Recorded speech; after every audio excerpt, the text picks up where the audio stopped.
All right, hello everybody, and welcome to the second episode of Teacher Talk. As always, I'm your host, Russ Downey. With me today is Danton Arlotto of Doc Rocker Music, Yo. and Carson Bispels, also of Doc Rocker Music and current music education student. Our topic today, and as a nice follow-up to our last week topic, this week's topic is going to be the importance of teaching instrumental students to sing. A rather large topic, but one that has some interesting focus areas that we're going to talk about today. And I figured what I'd do is I would kick off the discussion with our starting point. Our starting point is, why do instrumental students' singing skills get neglected? And I figured I would open up to both you, Danton, and Carson to kind of voice your opinions on why you think singing skills get neglected for instrumental students. And we'll kind of take it from there. So, Danton, you want to lead us off? Well, I'm gonna ping pong it off to Carson since now you're still a pretty recent graduate from doing like a lot of instrumental school program kind of stuff. So let's talk about what are some of your experiences. Have you gotten really any major exposure to singing as an instrumentalist? I have actually, but not when I was initially introduced, and started playing music and stuff. I never sang at all, except for I don't know, choir in middle school. So I didn't really have much. And when I got to college, literally one of the first classes you have to take as a music education student is Voice One, or it's the only voice class. I don't know. Yeah. And I never realized how important it was to have that sort of experience with singing and stuff, because I mean, it's one thing to play, a C major on the guitar or on piano or something, but it's a whole other thing to sing it and really just feel it inside of your body, and it sort of develops that inner ear where you can really differentiate between different intervals, all that sort of stuff. And it's really cool how I mean, at least for me, we're learning about that stuff. I'm developing. It's less so I mean, obviously you want to be able to sing good, but it's more so about developing that inner ear and being able to hear all that sort of stuff, which has been eye-opening for me. And I really wish that more teachers would utilize that and really get their students singing, because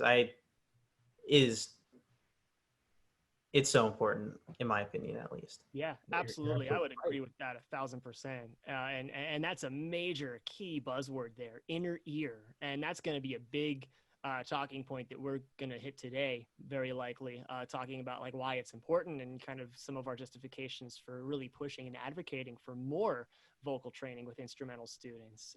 But going back to the initial question, at least for me, why is it really neglected? Why do we kind of brush this off for people that are learning flute, clarinet, saxophone, violin, whatever?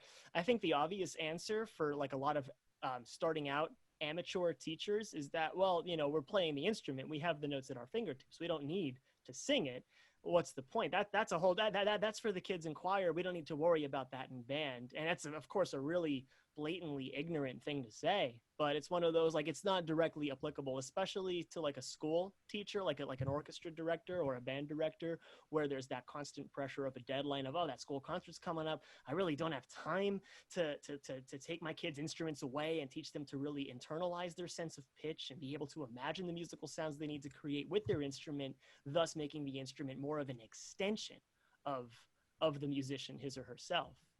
And that's really a shame, I think, because you kind of devoid a whole generation of kids that opportunity to really learn it on that level, that they can become self-sufficient more so than relying on a director to kind of really put them in the right direction. So, Russ, what about you? I mean, you guys pretty much hit the nail on the head there. It's kind of there's so many facets to it, but you're right. A large part of it is due to the fact that for a lot of students, unless they're taking private lessons or they're working with somebody one-on-one who is actively trying to foster that learning of how to sing, most of it is really a time crunch. I mean, I can tell you, having been in those situations in schools and working with programs on occasion, that there's a real time crunch to get stuff done before a concert. And most of the time you're more worried about getting pieces of music ready to be played than always having time to develop those musical skills, which is a shame, but it's kind of the compromise that seems to be made most of the time. And the one thing I always found interesting is, as I got older, especially when I got into high school, I had music teachers who always would explain to us, if you could sing it, you can play it, which is a perfectly valid statement, and it makes a Stage lot of sense. If you advice. can sing a part, you can hear it in your head and you can play it. The problem is we don't always get the chance to teach them how to sing it. Mhm. And a lot of what happens is that the students, when they're first learning how to play, they'll learn how to sing, or at least they'll get a chance to sing in elementary school. And sometimes they don't always have that chance in the middle school setting, where you only wind up getting to maybe one of a few different paths. You either, if you're in band, you may only be in band or orchestra or chorus, and there's no crossover until you get to the high school level. In which case, during those years where you really start to branch out and build your knowledge base as a musician after learning the initial how to operate your instrument, it's really not there all the time. And that's really kind of a shame. I think another part of it too is that for a lot of instrumentalists chose to play instruments because they may not have liked singing in the first place. Yeah, I think any non-singer can attribute to that. For me, as a singer, I was a real late bloomer with singing. And I remember a time in my life where I was so vehemently opposed to singing, I would never want to ever sing once ever in front of anybody, for if my life depended on it. But that's more of a personal story than a professional one. But even, and Russ's points even that's in like a best case scenario where you're in a school district that's large enough where you have that opportunity to participate in band, orchestra, and chorus. In some smaller districts, you don't even get the freedom of that much. I know, speaking from my own experience, when I was a junior and senior in high school, they only had enough room on elective schedules for one or the other. And I opted to take band and chorus because I knew at that point I wanted to pursue music education, and my administrators wouldn't let me. I had to pick one. So I went with band because I was already in it, and I never got to sing in chorus until college. And even speaking as a vocal person now, it's funny because a lot of this is going to tie into vocal, even though it's more of a focus on instrumental students. Mhm. But for me, as my student teaching placement at secondary level was middle school choir, and even working with singing students, and that being the only thing we did, in that environment, the time crunch was still prevalent, and we didn't have time to talk about basics of pitch matching or roundness of tone or proper vowel pronunciation or proper diction. I had to so many times, just because of the having only a 35-minute period with the sixth graders once every 3 days in the cycle. We don't really have time to like devote to those basic necessary skills. It's like, let's crunch out as much of this rep, because the kids have to learn the notes, they have to learn the words, they have to memorize music, they have to learn how to hold the scores, they have to prepare the stuff for the upcoming concert in a couple of weeks, and we only have X amount of rehearsals to get there. So even for someone who's solely devoted to singing, you don't really get a lot of time to teach and devote to the singing techniques. And I really feel that those kids get the short end when you're only focusing on vocal training in a public school setting. Not even just a public school, but in a school setting in general. There's time crunch is one of the biggest just dead weights that just comes down on any aspiring young music teacher that wants to like really do that. Like, I want to take all my kids and I want to teach them really good singing technique, and I want to teach all my saxophone section how to sing their parts. And you have these big, like, lofty, grandiose fantasies of teaching them that sense of like innate self-sufficient pitch matching and pitch recognition, and knowing that they're the second part out of 4. And like, of course we would love to be able to get our kids to do that kind of stuff, but so much time doesn't allow that. Yeah, you're exactly right. I mean, unfortunately, that tends to force the grand old argument, as it were. Like in psychology, it's nature versus nurture. For me, in music, it's concert versus skill learning. Yeah, so. And it's a shame that those two are so often at odds. Mm-hmm. I mean, one of the things, even you talking about, like, how your experience kind of went in the schooling, even at secondary schooling, of how your opportunities for singing. I was lucky that the opportunity was available to me to join chorus and also be in band in my senior year of high school, but I didn't have the time for it beforehand. And it at least taught me the basics of it, but it was a steep learning curve. I mean, Carson, as you're probably learning now, there's a learning curve there. Like, if you've learned how to sing or sung along with songs before, which most of us usually do to some extent, you grasp the basic tenets, but you don't get to learn the more advanced concepts. And I think a large part of it is that most of us don't get that chance, which is unfortunate. I mean, Carson, you could, if you want to go ahead and tell us kind of, your personal experience of how you started to learn to sing, or, if you really had sung much before you got to college. I mean, Yeah. So with college and like learning like to sing and all that stuff, this is really my first deep dive into that, And me personally, I'd never sung before because, I think part of me was really self-conscious, and it's so easy to hide behind a guitar or an instrument or any of that, and there's almost like a level of exposure of you, like, singing, like it's you. It's not like you can't blame the instrument or your chops or anything. It's literally like a part of you, your organs, your guts, like throwing out this tone and stuff for people to listen to. And so that was a huge part of it for me. I mean, eventually, getting older and like getting out of high school, realizing nobody really cares, about you and all that stuff, and like how you sound in your voice and all of that. It really made it a lot easier for me to just kind of say like, hey, you know what? I'm going to sing.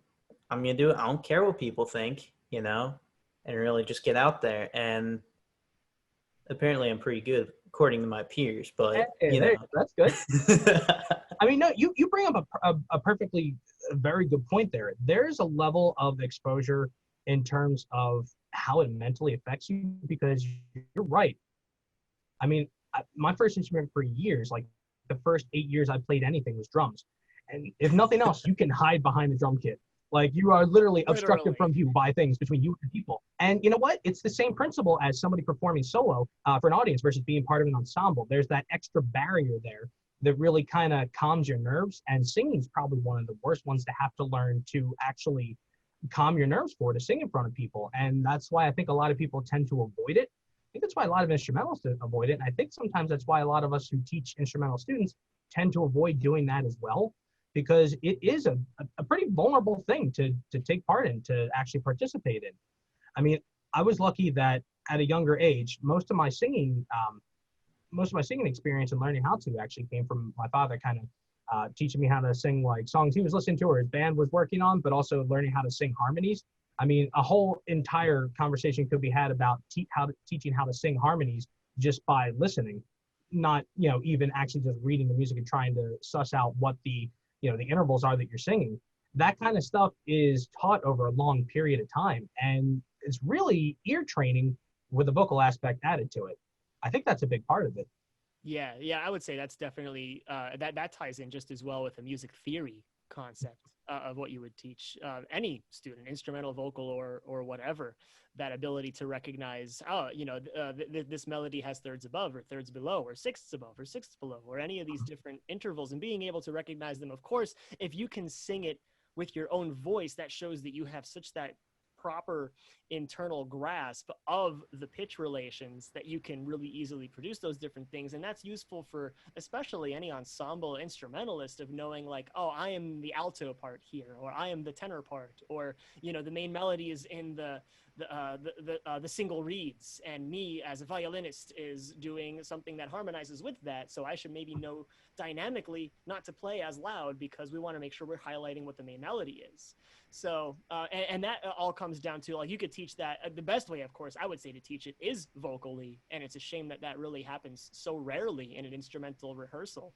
But you could also just as easily pull up like a whiteboard and map the whole thing out with standard notation and highlight and show color code. This is your melody, this is your thirds below, or whatever example it may be. And I think that's really interesting to how well that music theory and harmony ties in with singing, and how important music theory is for any musician to know how all of what you're doing works in the grander context of what you're doing. Well, I think that brings up a good question, which was one that I wanted to ask you guys, is that, in your opinion, when does knowing how to sing become important for somebody who plays an instrument? What time is it? Is it when they're first learning? Is it when they're really, getting into like the secondary level and they're playing a lot more heavy duty material? When does it become important? I mean, I'd love to hear you guys' opinion. I mean, Carson, if you want to start us off here, to you, when does it become important? I think the most important time, I think it really comes down to like the age that you start. So for kids, I feel like it is so much more important for kids to learn to sing first before literally anything else. Yeah. Just because, like, say you're able, like, I forget the exact science, all right? But we talked about this in one of my classes where we learned that, like, like the whole left brain, right brain, like, methodology and stuff, or like, oh, I'm right brain and left brain, whatever it is. So with when you're a child and you're learning and you're singing and doing all this music, there's this thing that sort of like the bridge between the left brain and the right brain, all that sort of stuff really connects together, and so much more so than somebody who is not like exposed to music and singing and all of that sort of stuff. And so I think obviously, that's good for music, but also so much more for the child, just because like you're developing their brain in a much more like sophisticated way and just giving them so much more potential for their future, even if they don't do music. But for instrumentalists, at least, I would say that's sort of a tough one. I think it's really up to the student if they do want to. Let's say they're not a kid, like you're teaching somebody who's like in their mid 20s or something, has never done music before, just wants to play guitar. It really depends on the skill level and the experience and how far they want to go with it. That's a good point. I mean, teaching those who are past like the primary and secondary school age is a totally different ball game. And really there, it's all about comfortability. I mean, and how far they want to go. And that's a very good point. I mean, you pretty much nailed it right on the head with that. And as far as the psychological thing goes, I think it's kind of important too, because like there's that critical acquisition period when you're younger where like you just absorb information like a sponge. And I think you're right, is that, learning how to sing first really kind of instills that innate sense of intonation and that inner ear that will kind of spring you for everything else down the line. And Dan, I'm sure you could, speak to this as well. Yeah, well, going back to the original question, the original pitch, the short answer for me is I really don't know. It's really it depends on a number of different contexts, and Carson hit a really good point with age. Teaching a 7-year-old to sing is a lot different than teaching a 17-year-old to sing, is a lot different than teaching a 27-year-old to sing, and the list goes on. And that has just as much to do anatomically as it does psychologically, because you have these different stages of a child's development where, like teaching them at a young age, I would agree 100%. If I had a 7-year-old, I try to implement singing. A lot of times, even when I'm teaching piano lessons, I have my students, if they're playing, count along, count in pitch and in time, sing along with especially if I'm teaching out of a traditional piano method book, like the Faber Piano Adventures or the Bastian Piano Basics or any number of different examples. A lot of those songs have lyrics, and I'm always giving that nudge for students to sing along. I'll usually put myself out there and sing with them as well, just to show that there's no fear, there's nothing to be afraid of with doing that, and it's a really good way to really attach yourself to the melody in a much different way than what you can do with your fingers. And I think it's definitely learning to sing for an instrumentalist is a very tremendously invaluable tool. But the more we're continuing this conversation, I'm kind of questioning the necessity of it. Yeah, of course, it's really helpful, and it's a tremendously helpful. It helps you with so much more than even just pitch recognition. But at the end of the day, is it absolutely necessary? Like in Carson's example of, let's say you're working with an adult student in his or her mid-20s, and they just want to learn how to play the blues on guitar. Do you really need to teach them to sing? That's up for debate, and that's up to context. It depends on the student and his or her musical interests. It depends on the teacher and his or her vocal ability. Another thing that's another factor that can be varied is whether you're learning in a private one-on-one scenario or whether you're learning in a classroom with other peers. Yeah. That's just as much of a factor of I can't tell you how many kids I've had that they have no problem singing for me in a lesson one-on-one, but they'll never sing in a group setting because they don't like singing in front of other kids their age. Or for every kid I've had like that, I've had the opposite of they love singing in choirs and they love singing in class, but they don't like singing one-on-one for a teacher because there's that inherent pressure of now there's this professional person watching you sing, and it can make anyone crack under that pressure. So no, you're exactly right. The end answer is it depends. And I hate to say that because it sounds like such a cop-out answer, but considering the age range of the student, considering the gender, that's another factor. I can't tell you how many times, especially as a private vocal teacher, I've had students would want to work with me because we're both the same gender.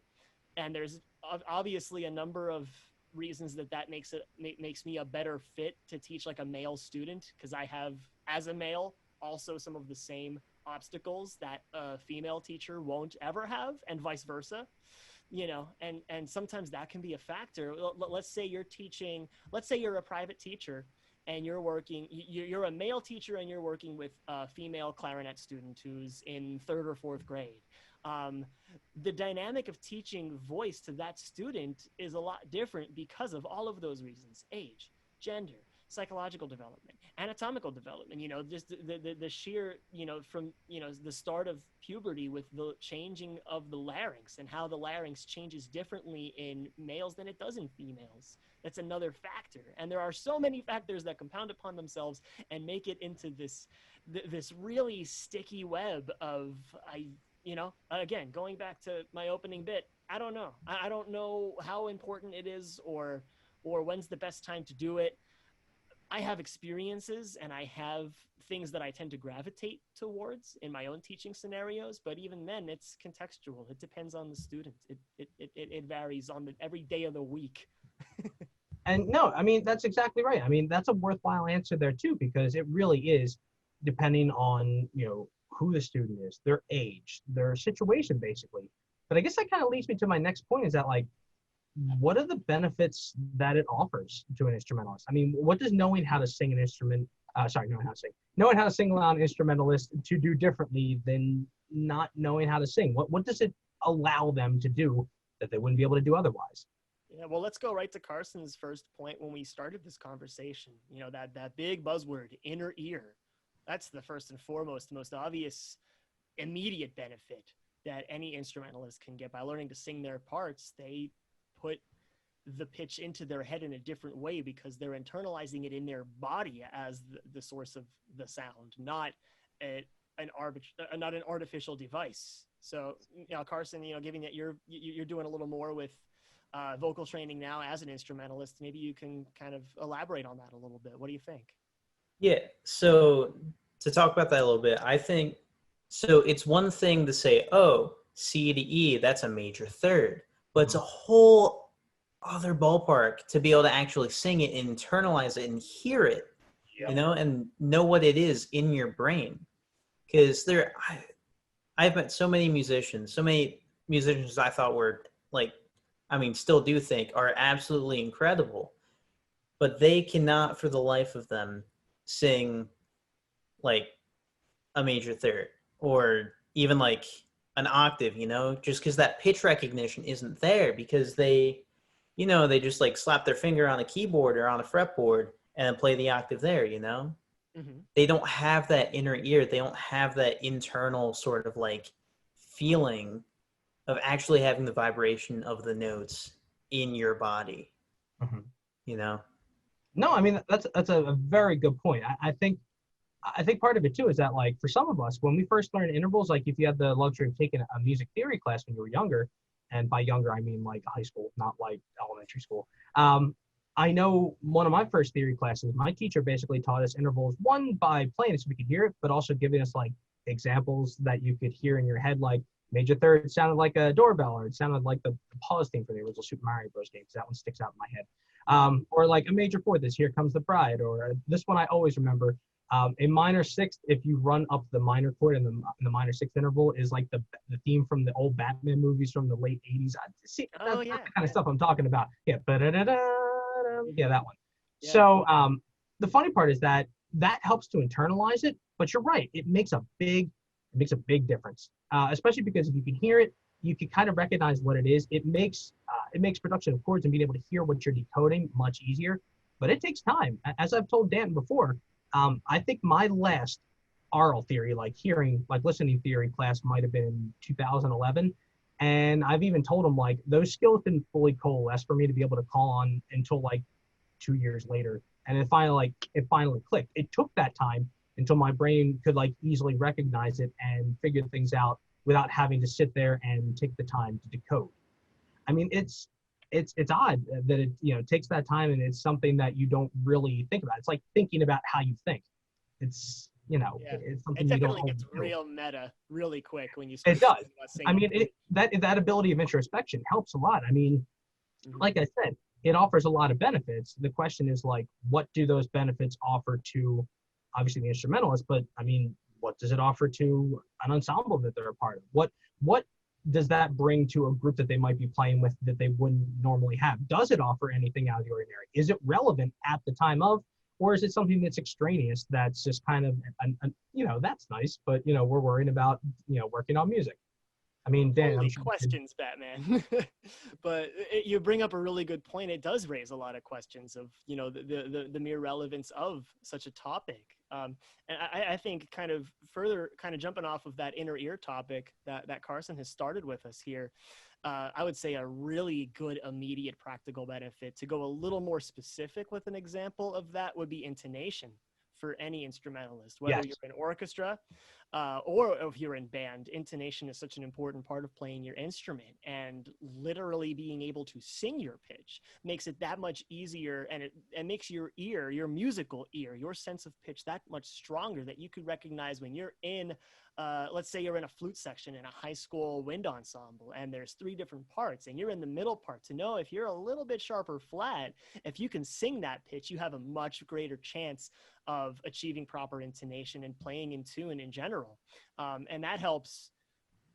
It's one of the most obvious aspects of playing an instrument, is producing different pitches. And the more you can produce those different pitches accurately and consistently at a higher level, even at an early level, you could argue that you could do this stuff with younger kids, and that's definitely a good idea for a student who's receptive and able to do so, to give them that option right away to start to vocalize everything they do, and then they can sponge that in early stages and carry that in later developments.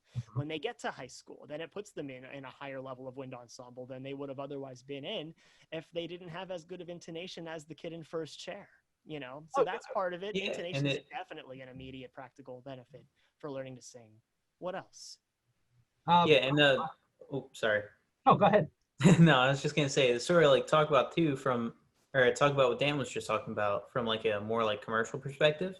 So I can't tell you how invaluable it's been for me as a jazz musician to really have that inner ear to be able to like tell like what the changes are in different, like, like if I'm doing like random standards and stuff, like, oh, is that major 7 or a minor 7? Oh, are we doing like, is that 2-5-1 I hear? Like all that sort of stuff. And, I wouldn't have had that if I hadn't had that inner ear that I developed through singing, It's just so invaluable. I don't even have to look at like a lead sheet to be able to like play the changes of a tune. If I just hear it a few times and like sort of like noodle around with it a bit, it's just so much easier, at least. It becomes really easy for you to carve your own path. And again, it leads into that independence as a musician. And that's valuable for especially like a chordal musician, like a keyboardist or a guitar player, being able to like have that much more highly refined sense of pitch can lend itself well to good chord playing and voicing chord changes, literally voicing chord changes. And I mean that in the more practical essence of, do I have my third on top or in the middle? And I think by learning to sing lines through your chord changes, it can help you like decide like, oh, if I'm going to do a circle of fifths progression with a bunch of dominant 7s, maybe I'm going to put my tritone this way instead of that way, because this way gives me that nice little descending chromatic thing that sounds just a little sweeter, and it lends itself really well to me making different shapes and sequences as a soloist. The list goes on and on. We could sit here and talk about the benefits just on a pitch level. But something I wanted to throw in real quick, in addition to that, as a woodwind and brasswind teacher, is breathing. For them, literally, but even for any other instrument, teaching a violinist to breathe by having him or her sing the lines of the melody they're trying to learn. I mean, I know as a college level piano student, my teacher would always talk to me a lot about breathing as I play. And that came a lot more naturally for me when I would just sit down and try singing certain parts instead of just playing them on the piano. So breathing is important for every musician, but you could, of course, argue that it's more so important for a woodwind brasswind player, because that's how they get their sound in the first place. And if you can have your tuba section sing out their parts, even if it's not the same octave, for obvious reasons, you can't always match the octave. But if you could have them sing their parts and be able to really sustain their pitch consistently, by exercising proper breathing techniques that singers have to use, it helps inform them much greater as a brass player or as a woodwind player.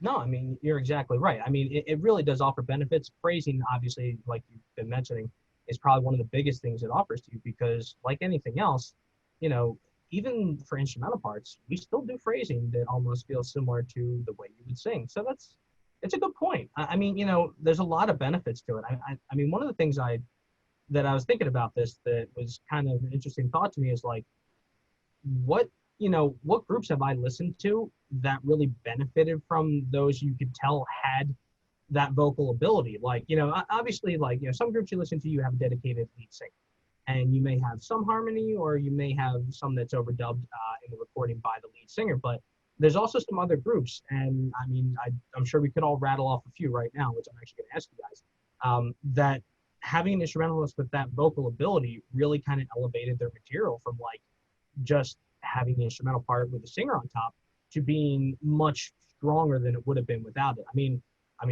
I'll even take one to start this off. The first one that came to mind for me was Styx, one of the first bands I ever saw live, along with Kansas, which I'm sure Dan would like to talk about as well when it comes time for harmonies. But several of those bands, Styx, Kansas, Journey, REO Speedwagon, you had instrumentalists who were singing harmonies, and we're not talking like a third. We're talking like 3-part harmonies. In some of the choruses of their songs and verses that just gave it a brilliance you wouldn't have otherwise. I mean, yeah, and not even just once in a while, almost consistently with every single song. I know Styx and Kansas are, for me as well, the two first and foremost bands that come to mind. Pretty much any Kansas song ever very seldom has just one vocal part. It's always, everything is harmonized. You listen to Left Overture, almost every song, it's just constant 3-part harmony for like, not even just the choruses, but every single section. And I think that comes from a lot of value by having the keyboard player also know how to sing, having the guitar player know how to sing, eventually later on having their bass player, Billy Greer, know how to sing, and would sometimes even front and let the lead singer do other various harmonies on top and different, kind of riffing off of some of the main melodies for their more popular tunes. So there's definitely, like in a rock setting, there's a tremendous amount of practical application from all your instrumentalists knowing how to sing. And just from my experience playing in and seeing cover bands play, the ones that really have that leg up on the competition are the ones in which more players sing, and they create a much richer, fuller sound. And the voice is really the most important instrument, I would say, out of any practical instrument, because it's something we all have. And it's something Yeah, I think it's also Go ahead. No, I was just also going to say, I also think it's the most unique because literally everybody's voice is so much more different, and there's just that so much more depth behind each person's voice than you would get with a guitar, with a piano, with a drum set, all that sort of stuff, because it's tailored to you and nobody else. And sort of circle back to what we were talking about before, when is like a really good time to teach vocals to a student? I definitely think it would be, or maybe not the most important time, but also a really good time to teach them all that sort of stuff is when they're in that sort of a band setting, in like a rock band and all that stuff through high school, because you can just accomplish so much more.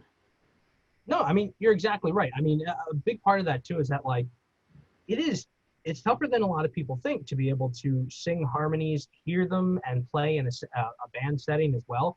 It takes a lot of practice, but again, the benefits are tremendous. I mean, this kind of leads me to our next point. Really comes down to like, how do we get, students to that level? Like, what are ways that we can implement learning how to sing for those instrumental students that can kind of eventually lead them down that path? I mean, Carson, I'm sure, as an instrumentalist, just like the rest of us here, can kind of speak to this. But I mean, if you had to choose a way to implement, teaching how to sing to instrumental lessons, what would you do? I would try and find a more personal approach to the student.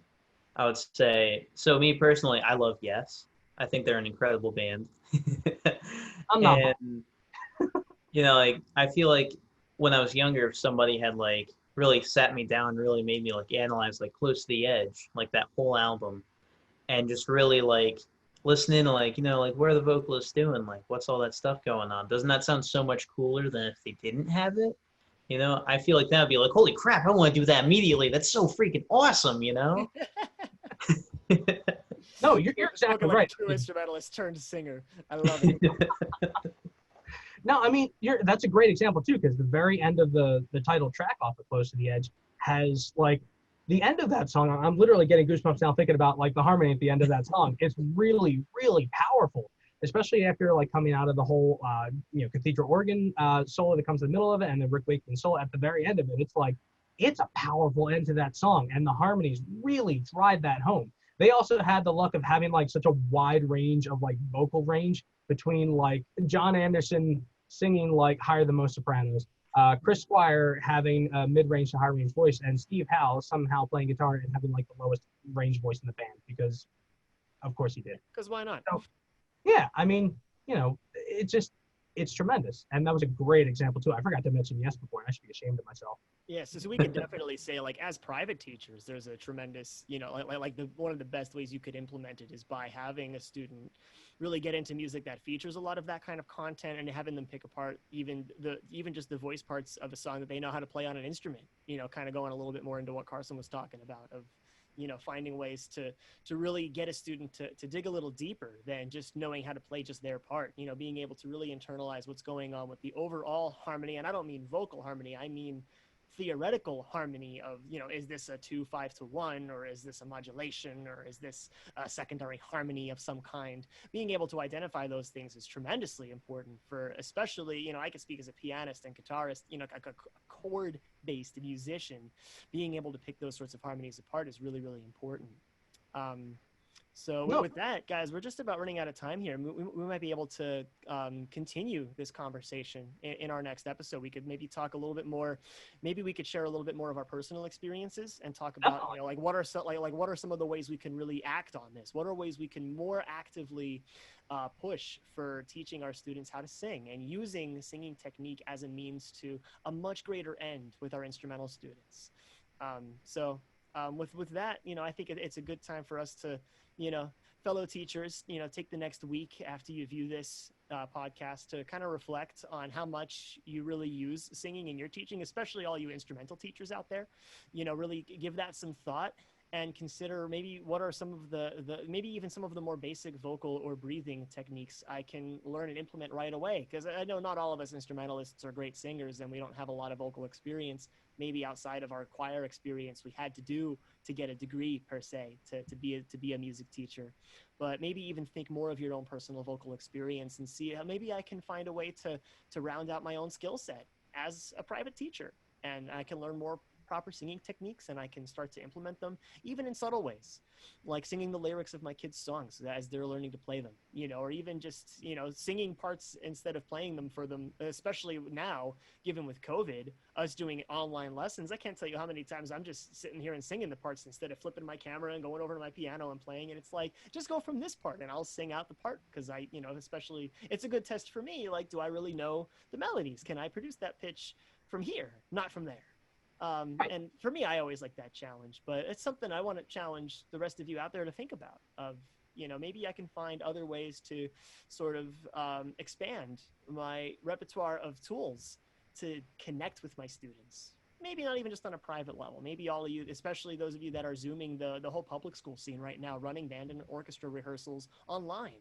It could be another really useful tool you could even use as a teacher. And then maybe you could start to think over the next couple days or weeks into the holiday season, how can I really use singing technique to better prepare my students for what's to come? So Russ, I'll leave it to you. Maybe we can wrap this up and we can carry on this conversation next time. Not a problem. So I want to thank everybody for tuning in. As always, I'm Russ Downey, and as I said with me today, we're Carson Dispels and Danton Arlotto of Doc Proctor Music. I hope you all had a good time, and we'll see you in the next episode. Have a good one. If you're following us on the YouTube channel, feel free to like, comment, and subscribe. Other teachers especially, share your thoughts, share your insights. We'd love to start conversation and carry this further. So tune in next time. We're going to talk a little bit more about singing techniques for instrumental lessons. Until then. See ya.